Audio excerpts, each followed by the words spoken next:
យប់នេះស្ងប់ស្ងាត់គួរឲ្យចំលែងទឹកភ្នែកហូរជ្រេះស្បៃរាត្រី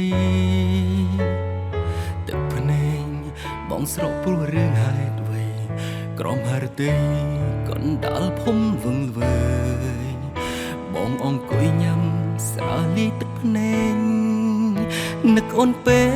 ស្ទើបាយទ្រូងហើយតើនឹងទេមាសមេបងនឹកត្រានត្រៃអើត្រៀតជ្រៅណាស់ហើយនឹកបងទេប្រលឹងទឹកភ្នែកបងស្រង់មិនមែនគ្មានបញ្ហាហេតុអ្វីជីវ៉ាហាំងដូចជាធ្វើមិនដឹងហេតុអ្វីនិស្ស័យស្នេហ៍បានត្រឹមតែប៉ុណ្្នឹងហេតុអ្វីប្រលឹងអូនដាច់ចិត្តចាកចោលបងបេះដូងមួយនេះឆេងខ្លោចអស់ហើយគ្មានថ្ងៃណាស្បាយពីទុកសោកសៅមងវិញ្ញាណស្នេហ៍ពិតក្លាយជាផេះផង់ជីវិតលិចលង់ក្នុងអន្លង់ទឹកភ្នែកស្នេហ៍អន្លង់ទឹកភ្នែកស្នេហ៍យប់នេះស្ងប់ស្ងាត់គួរឲ្យចំលែងទឹកភ្នែកហូរជ្រេះស្បៃរាត្រីទឹកភ្នែកបងស្រកព្រោះរឿងហេតុអ្វីក្រំហរតីកណ្ដាលភុំវឹងវើយបងអង្គុយញ៉ាំស្រាលីទឹកភ្នែកនឹកអូនពេស្ទើបាយទ្រូងហើយតើនឹងទេមាសមេបងនឹកត្រានត្រៃអើត្រៀតជ្រៅណាស់ហើយនឹកបងទេប្រលឹង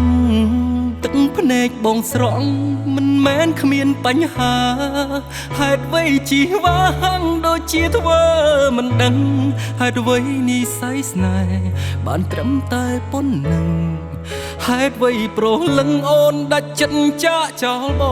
ងបេះដូងមួយនេះឆេងខ្លោចអស់ហើយគ្មានថ្ងៃណាស្បាយពីទុកសោកសៅមងវិញ្ញាណស្នេហ៍ពិតក្លាយជាផេះផង់ជីវិតលិចលង់ក្នុងអន្លង់ទឹកភ្នែកស្នេហ៍អន្លង់ទឹកភ្នែកស្នេហ៍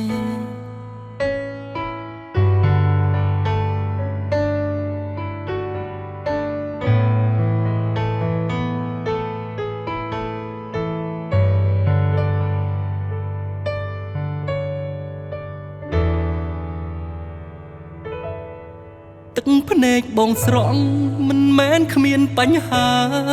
ហេតុអ្វីជីវ៉ាហាំងដូចជាធ្វើមិនដឹងហេតុអ្វីនិស្ស័យស្នេហ៍បានត្រឹមតែប៉ុណ្្នឹងហេតុអ្វីប្រលឹងអូនដាច់ចិត្តចាកចោលបងបេះដូងមួយនេះឆេងខ្លោចអស់ហើយគ្មានថ្ងៃណាស្បាយពីទុកសោកសៅមងវិញ្ញាណស្នេហ៍ពិតក្លាយជាផេះផង់ជីវិតលិចលង់ក្នុងអន្លង់ទឹកភ្នែកស្នេហ៍អន្លង់ទឹកភ្នែកស្នេហ៍